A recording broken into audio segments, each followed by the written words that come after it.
بسم اللہ الرحمن الرحیم۔ حضرت ابو سعید خدری رضی اللہ تعالی عنہ فرماتے ہیں کہ ایک شخص نے عرض کی، یا رسول اللہ صلی اللہ علیہ وآلہ وسلم، مجھ کو بہت سے افکار اور قرض نے گھیر لیا۔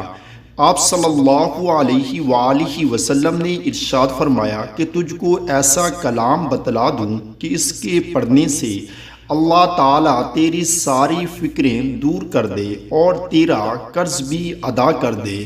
اس شخص نے عرض کی، بہت خوب۔ تو آپ صلی اللہ علیہ وآلہ وسلم نے فرمایا، صبح و شام یہ کہا کرو، اللہم انی اعوذ بک من الہم والحزن واعوذ بک من العجز والکسل وَأَعُوذُ بِكَ مِنَ الْجُبْنِ وَالْبُخْلِ وَأَعُوذُ بِكَ مِنْ غَلَبَةِ الدَّيْنِ وَقَهْرِ الرِّجَالِ۔